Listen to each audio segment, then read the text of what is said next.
We make miniature things. This is our office.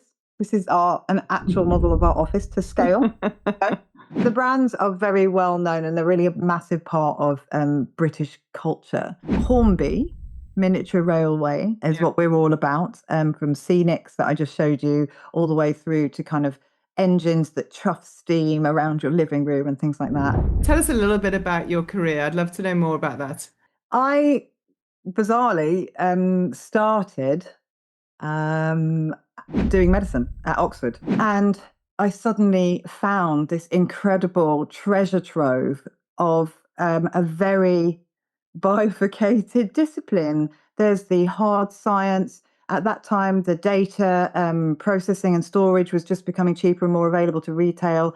And it was a really exciting time to be interested in blending both the marketing aspects and the creative aspects of creating customer experiences with some really hardcore maths.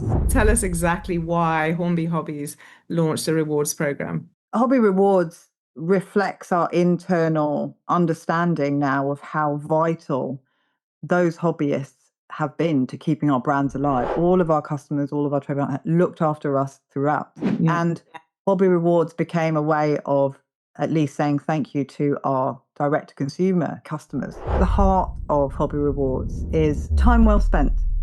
Hobby Rewards is a points-based program, and you can earn and collect points to use as cash, as it were, like any other points-based system, but across any of our brands. There's a core group of customers that have actually purchased over 200 times in lifetime with us, which was absolutely extraordinary. I ran straight to the CEO's office and I was like, I need to ring these people now. They're the ones that really help us shape the future of our hobby as well.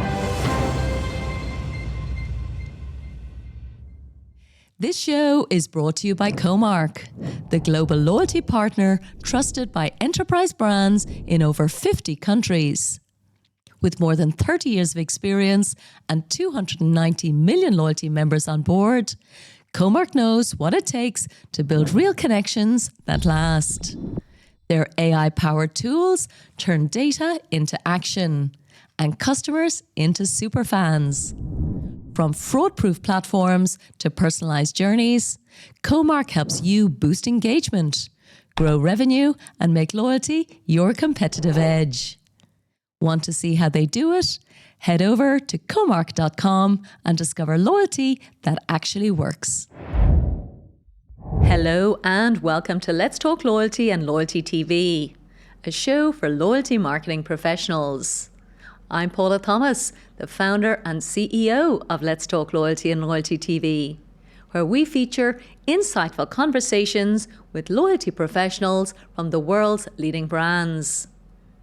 Today's episode is hosted by Amanda Cromhout, the founder of Truth Loyalty, an international loyalty consultancy. She's also the author of the book Blind Loyalty, 101 Loyalty Concepts Radically Simplified, and the founder of the Blind Loyalty Trust. Enjoy. Hi, I'm Amanda Cromhout, the founder of Truth and the author of Blind Loyalty. Today I interview Louisa Evans. She is from Hornby Hobbies in the UK, which is a phenomenally interesting brand. They have pivoted from a B2B organization, B2B strategy, with a D2C strategy, with loyalty at the heart of that, with Hobby Rewards, beautiful program that recognizes the transactional behavior of their customers, but also the emotional attachment. And she talks about things like time well spent and generational loyalty, which I've never heard before. But she's talking about generational loyalty of the grandson with the grandfather and the model train and the love and experience that they have through Hornby Hobbies, but then the ability for the loyalty program to bring that to life and the power of data enabling that to happen. She also explains the cultural shift within the organization from being a very engineering, product-led organization for now everyone in the organization owning a part of that customer lifetime experience and a real positive cultural shift. So I hope you enjoy this interview as much as I enjoyed the conversation. It's such a pleasure today to welcome Louisa Evans. She is head of customer loyalty and retention at Hornby Hobbies, based in the UK, and she has an incredible story to share with us. So, Louisa, welcome to Loyalty TV and Let's Talk Loyalty. Yeah, thank you so much for having me. It's really great to be here today. Now, we always start the episode with the same question for all of our guests, so I'm going to go straight into it. Tell us about your favorite book. It may be a business book, it may not be, but share with us your favorite book to share with the readers. Um, so I have two, as ever. But my hands down prize loyalty and CRM possession is, and I brought it in because I love it so much, is this book, which I read about 15 years ago, Scoring Points by Hornby, Hunt and Tim Phillips. It's well thumbed and notes in the margins. And what it does is it tells the story of dunnhumby, which is behind the Tesco Club Card, which is one of the kind of OG loyalty programs here in the UK, and maybe and they were just fundamentally determined the discipline and the industry in general. And what this book details is kind of the trials and tribulations from building something like that from scratch. And it's just for me, for someone like me, it's a thrilling read. It shows the grit and resilience of the industry from its starting stages. About 5 years ago, I met Simon Hay, and I completely fangirled him. And he was the CEO of dunnhumby for a very long time, and I got him to. Oh, stunning! That's super. I treasure this book. My other one is a really cool book. Again, another lots of stickers, and it's applying behavioral science to the private sector, which gives us loads of complementary thinking beyond the numbers and the mathematics into, how do we make and retain behavior change from the behavioral science perspective. Absolutely fantastic book, and very slim, very worth reading. Who's that by as well? Oh, Helena Rubinstein. Beautiful. Phenomenal. Well worth a read. Very good. I'm going to definitely have a look at that one. But Scoring Points, I think the majority of loyalty professionals, if you haven't read it, I'm sure you'll have it on the list. Like, we give it to every new recruit into Truth and say, please read this as well. So great choice there. So, Louisa, in your role in the broader sense of loyalty and retention and everything that comes with that, what gets you to your current position? Like, tell us a little bit about your career. I'd love to know more about that. Oh, it's I bizarrely started doing medicine at Oxford. A long time. Right, so really different, really, really long and different, but it kind of a pattern emerged straight away. Medicine itself is a science that is centered around human wellness. I then went on to do a PhD in biophysics, again, a kind of intersectional science. And after that, I kind of wanted to explore a little bit more about commerciality and the human condition, etc. So I did market research for a while, using that kind of quantity background of being from a science background, and applying it to, the commercial world and business in general. I think that's where my love of loyalty came out. And,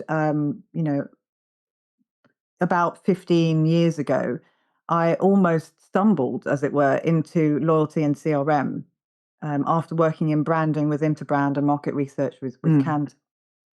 And I suddenly found this incredible treasure trove of a very bifurcated discipline. There's the hard science. At that time, the data processing and storage was just becoming cheaper and more available to retail. And it was a really exciting time to be kind of interested in blending both the marketing aspects and the creative aspects of creating customer experiences with some really hardcore maths that seemed to be repeatable, showing us predictable behaviors and helping guide us away from kind of throw it at the wall and see what happens to something a little more steadied and actually relationship building. Stunning. I don't think we've had someone on here who's got a PhD in biophysics before. We've had some great careers. So that's super, and how fascinating for everyone listening to this to actually see how, medicine at Oxford. I'm sure then you didn't think you'd be working for a wonderful toy, if I may say, a toy brand, Hornby Hobbies, more than toys, I know, but it's just a great sort of pivot of your career, and it's super. And obviously your brain thinks that way, so I feel like you're in the perfect role. I have been in this discipline or industry for 15, 16. I cannot see myself anywhere else. I do think it is really exciting. No, I don't know 11-year-old me what she would think, Oh, but cute. I find it astonishing to be associated with these brands that I am. So, for the listeners of Let's Talk Loyalty and Loyalty TV who are all over the world, they may not know your brand. So, I think you need to tell us more about Hornby Hobbies and around what it is, what it does for the consumer, but also what it does in the B2B market. So, I know you've got a D2C strategy we're going to talk about, but D2C, B2B, but what are you? What is this fabulous brand all about? It's actually an ecosystem of brands, and I think that's what's quite so exciting about it. We make miniature things. This is our office. This is our an actual model of our office to scale. So the brands are very well known, and they're really a massive part of British culture. So Hornby Miniature Railway Yeah. is what we're all about, from scenics that I just showed you, all the way through to kind of engines that chuff steam around your living room and things like that. Then Airfix is about ships and boats and planes that you can make suspended from ceilings generally, and like really amazingly painted. Scalextrics and Corgi are another couple of brands that you might know. Scalextrics for slot Yeah. car racing. And Corgi is all about collectibles. So we have loads of kind of film licenses and huge brands and things like that. So we've got like Batman, etc., and Wallace and Gromit. So really cherished Brilliant. cultural moments. It's an absolute joy to be there, to be here working with these brands. I think one of our kind of really most interesting brands, actually with an Italian heritage, is Poca. And they are extremely premium, really for advanced modeling. They are metal, pre-painted, exquisite models of supercars, really. So that's where we are now. Hornby's been around for like 100 years. And during that time, the vast majority of that time, Hornby is a manufacturing brand. And therefore, and today, and to date rather, the D2C side, B2B side, the trade side, our trade partnerships are actually core to generating the communities, giving us guidance on where we should go, what people love. That was really, really, really fundamental to how Hornby has survived to today, and continues to thrive. I think what happened in COVID, and that was slightly before my time, was that unfortunately that entire ecosystem of trade partners, independent model shops up and down the country, across the world, Yeah. heavily constrained, and they really struggled. And we lost complete visibility of what our hobbyists were doing and wanting at a time when hobbyism was on an unprecedented rise, because so much time at home. So the D2C component really came into focus at that moment, more for listening and learning and seeing if we could step up where we needed to. And I think that's really where the D2C supports our kind of overall ecosystem, but primarily a trade organization first and foremost, and has always been. But great to see, as you said, during that COVID period that you pivoted into the direct consumer. But what I most loved about what you're saying then is around you didn't know how to like have that relationship with your hobbyists. You didn't know enough about them. You didn't know how to contact them and so on. So that completely and utterly makes sense. And interesting that it all happened during COVID. Yeah, I mean, it really was the mother of invention. It forced our hands. I think COVID was chiefly about learning what we were capable of. How can we support our growing and in a community that desperately really needed everything that modeling and collecting gave at that time, when we really needed to get closer to our customers. So I think really during that period, it was all about implementation, reorganizing our tech stack, reorganizing our data. And that was the focus. When I joined a few years later, um, we were still kind of in that digital transformation, but implementation has certainly finally wrapped up. So as you say, the Hobby Rewards is 3 years old. I've got a sense of why you launched it, but tell us exactly why Hornby Hobbies launched a rewards program. It's actually quite profound. Internally, every now and again, when we come up for air, we think back to that period, and it was an incredible time of internal transformation and pivoting. So it was quite, stressful as it was for many people.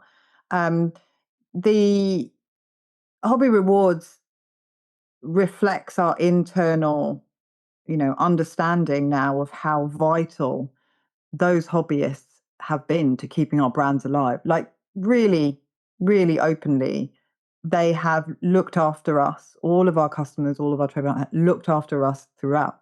Yeah. And Hobby Rewards became a way of at least saying thank you to our direct to consumer customers quite directly. And it's a points mechanism. Yeah. It's a really easy way of doing it. We were trying to wrestle with a lot of new technologies, completely new ways of thinking. And I think that's the beauty of a points mechanism. You can deliver to your promise of saying thank you back and adding value um, without, having every sophisticated mechanism or understanding in place. And I think that's really why it was such a win when it landed with our customers. So is that the value proposition? So just talk us through if I know nothing about the Hobby Rewards, what is the value proposition that the consumer experiences? Yeah, so Hobby Rewards, actually at the heart of Hobby Rewards is a value proposition, which is really, really simple to understand and kind of keeps us honest. Um, it's time well spent. Hobby Rewards is a points-based program, and you can earn and collect points to use as cash, as it were, like any other points-based system, but across any of our brands. So Airfix, you could be model railway link, you could model railways one day and then be putting together exquisite models of ships and racing slot cars. So all of that is part of what we look after, that customer experience. And time well spent reflects the fact that our hobbyists and our communities are like exceptionally creative. They spend, they dedicate hours and they get in the flow and they research the models and they know everything about the history.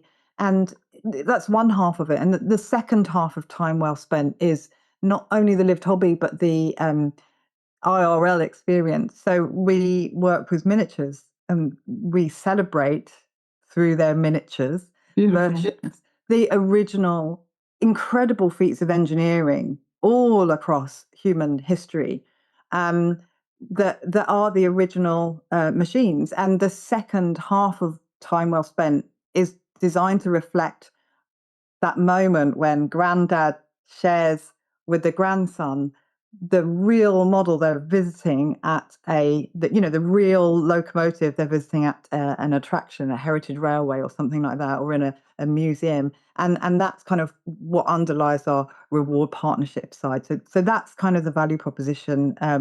There's this kind of really tactical points-based system, so you can collect all the time and feed your hobby. And there's this other side of it, which is about the heritage, the cultural side of it, and time well spent restoring, visiting, and celebrating these amazing feats of engineering. Do you know what, Louisa? I absolutely love that. Like time well spent. I mean, it's just like the golden nugget, right? And then something I know you and I talked about previously was this concept of generational loyalty. And you've just spoken about the grandson and the grandfather. I think it's magical. And I think that really epitomizes, as you described, you've got the points-based program, which is a transactional build up points for money off for a future thing. But then that emotional hook of time well spent and generational loyalty, I absolutely love it. So you arrived 3 months after the launch of the program. I'm sure that meant you went straight into a heap of challenges. Share with us, because there's probably a lot of listeners out there in the global world of loyalty just facing similar scenarios where they're moving into a new job and maybe the program's just been relaunched or launched. What were the challenges you faced? I think it was kind of wider than the program initially. So I came in and I almost I spoke a foreign language. Um, when you are working in this field, your measures of success at the product are at the product level. They how much of a perfect replication is this? How well does the model fit together? There's a huge, incredible amount of engineering talent in this building that I'm in, um, which dedicates themselves, years and years to understanding at the product level what works and what doesn't.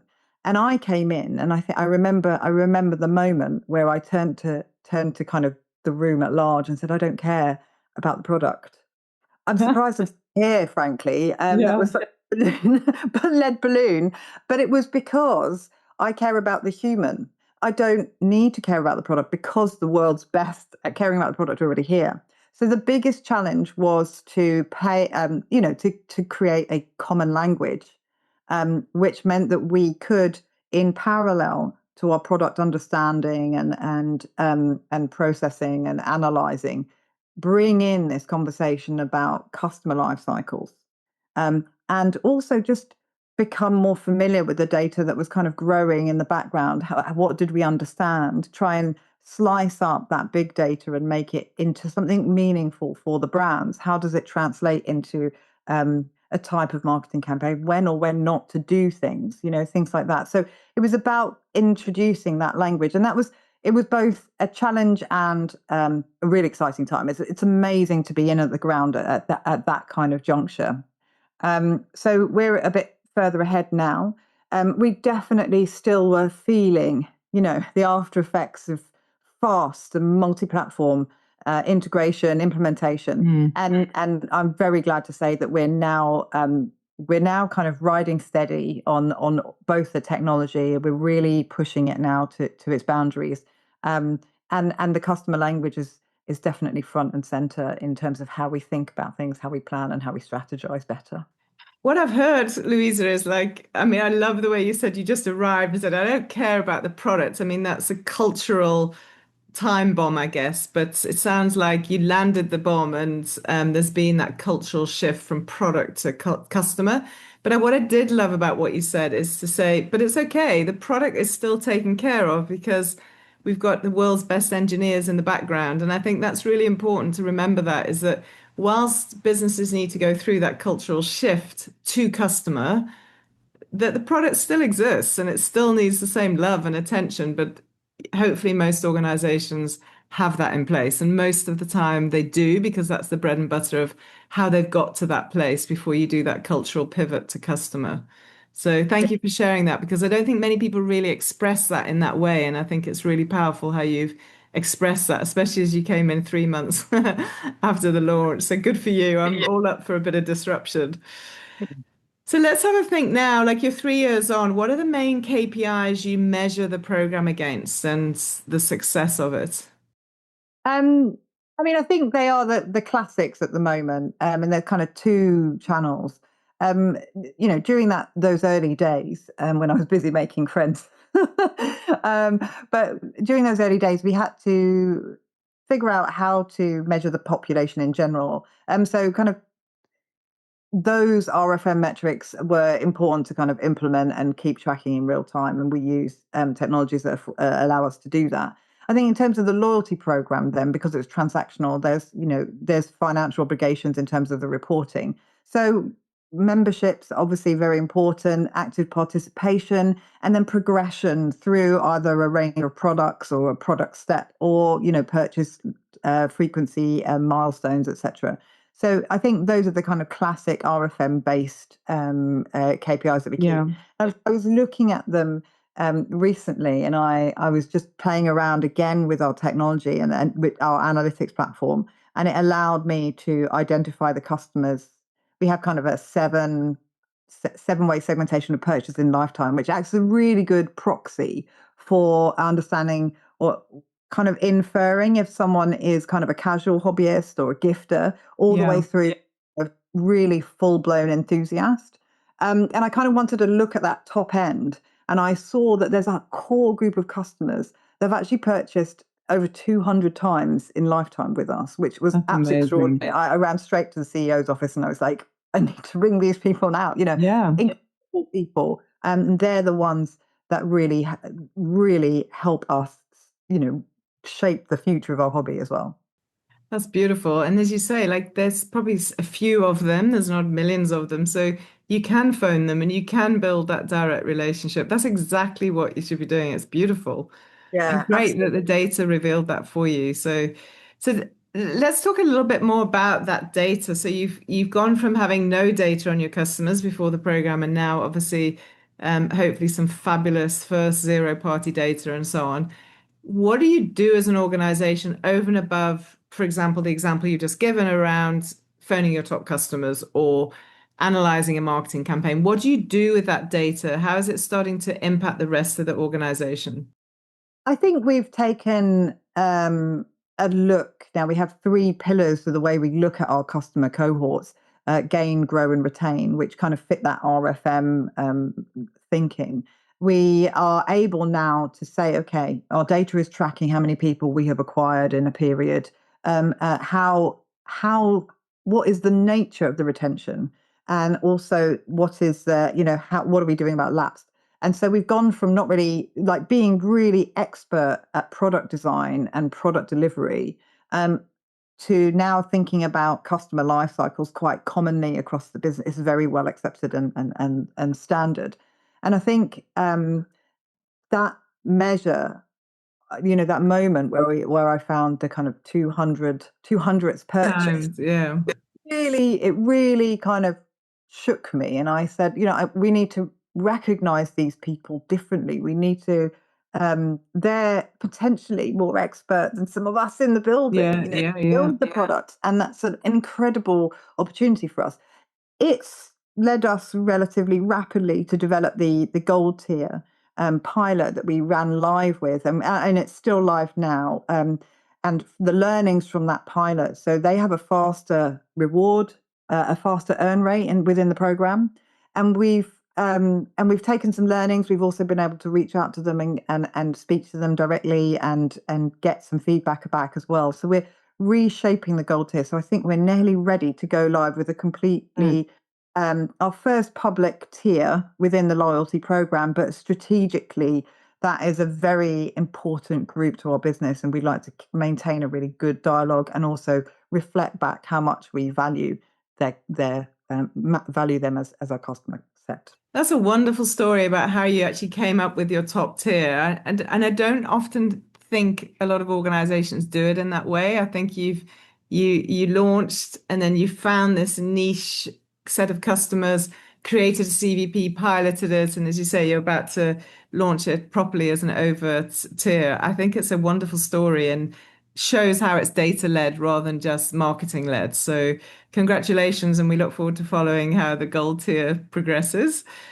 So I'm sure this doesn't all happen, Louisa, by just sitting comfortably and just letting it all happen around you. You must have a lot of structural support, whether it's from external parties or internally. So talk to us a little bit about how does it all come together? What is the IT impact? Do you use external vendors? Like what makes this happen?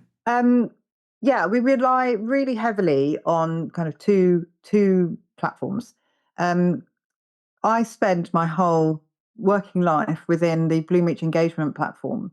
Bloomreach is a CDP and it's integrated and it's used for orchestrating communications, doing our analytics, maintaining our consents, keeping control of our GDPR, etc. And email is a very important channel for us, but it also surfaces things on our website too. So we can create gamified experiences on our website itself, and obviously points as prize money is a great mechanism for us, just for a little bit of fun every now and again across the year. So Bloomreach is really, really fundamental. And then the points program itself and the mechanics that award bonus points and all of that kind of tactical stuff, that's run by Antavo Loyalty Cloud. And both of them together are an absolutely amazing ensemble of global world-class tech.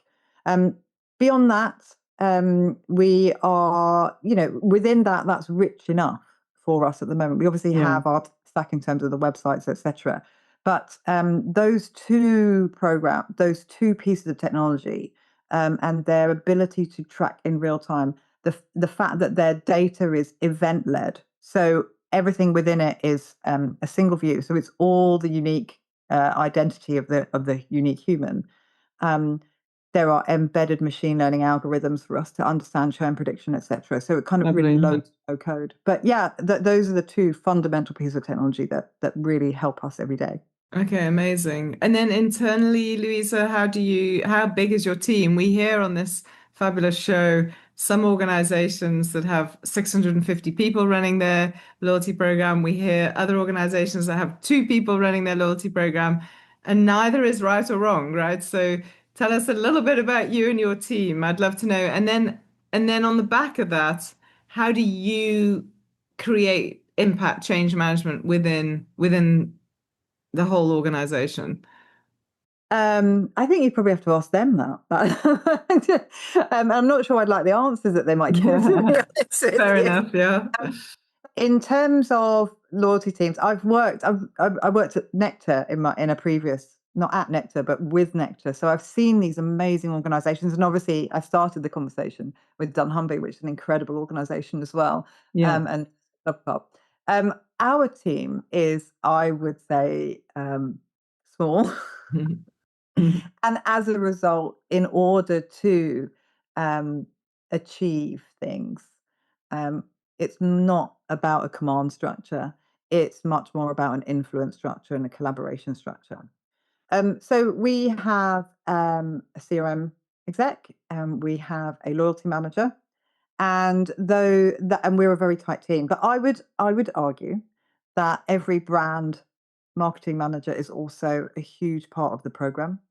I also look after some forums, and those moderators are also a huge part of the program. So the forums themselves are a direct communique between myself and the customers. And it's really, really amazing having real time data in terms of transactions. But it's even more amazing to have the voice of your customer at your fingertips in the forums. So I think for me, it's this incredible blend of like technology enablement, but also just keeping as close as I can to the people's real life experience. It's amazing. We also ran the Hobby Rewards Academy internally with our customer service agents.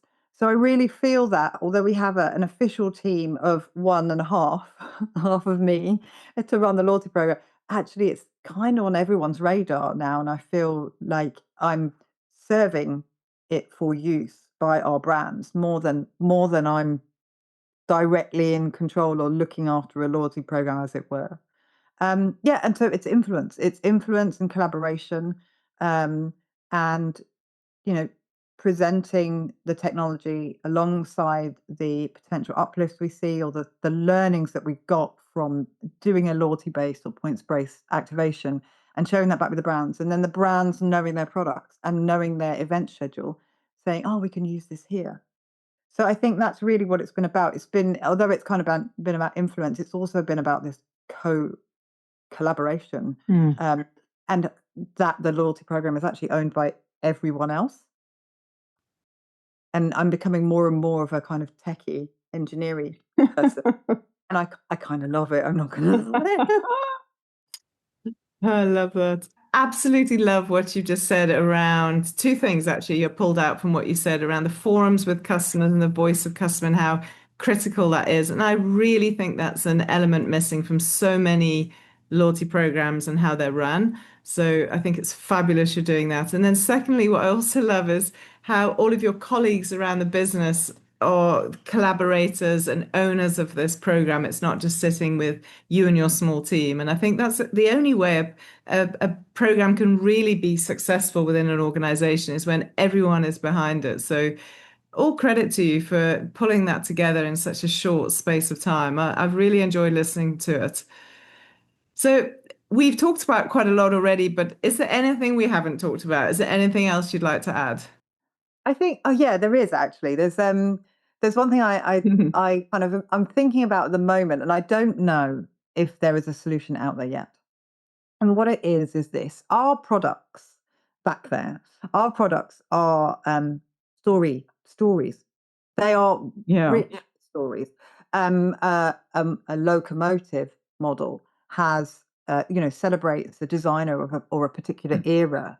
It celebrates the engineer of the original model, and then, of course, it itself has kind of a heritage within the Hornby ecosystem. It's meaningful to our modelers in loads of different ways, and they all have their own languages and their own preferred natural progressions through product groups.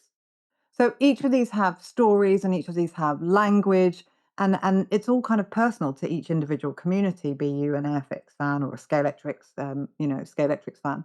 And one of the things that I'm thinking about right now, it lends itself, any product grouping lends themselves really well to a classic machine learning algorithm of recommender engines. However, if the only data you keep at the product level is color and price, we do more than that, but just for the sake of argument, then the only metric or the only thing I can make a recommender on, give back, and say is color and price. And it just does no justice to why these products exist in the first place, which is that story. So I'm would like to meet. I would like to know how I can go about enriching data. How do we go and enrich our product catalogs so that we can harness the technologies that are now available to us better? It's great having chatbots, it's great having automated workflows, etc. That's fantastic. But let's get back to that experience. How do I capture those new product attributes dynamically so that I can feed them into a recommendation engine, for example, and just and create new relevances for the individual customer? I think it's stunning. I'm listening to how your brain works, Louisa, and I love it. I mean, it's the simplicity of what you just said is what I love about it, is that if you only tag the product in the product hierarchy with price and color, that's all you can give back. Whereas if you can tag it with the emotion and the storytelling and the generational loyalty and the etc., then can you imagine what the personalization experience is going to be? Absolutely. And I think that's really at the heart of what I believe loyalty is. I'm really lucky to have kind of a tactical points-based system to get us from the starting point. But it's all about the emotions. It's all about that historical and lived experience and where we fit in culture today. Learning. Absolutely great. Louisa, I could talk to you all day. I've really enjoyed our discussion. I've learned a lot. And I think you're sitting on such a beautiful brand. Like just listening to you, I can't wait to come back to the UK and visit your store and just immerse myself in what a fabulous brand and the loyalty program that you've launched. So congratulations to you and the team. I know it's not a one-man show. You've described that. And thank you for sharing your story with everyone on Loyalty TV and Let's Talk Loyalty. My pleasure. Thank you so much for having me.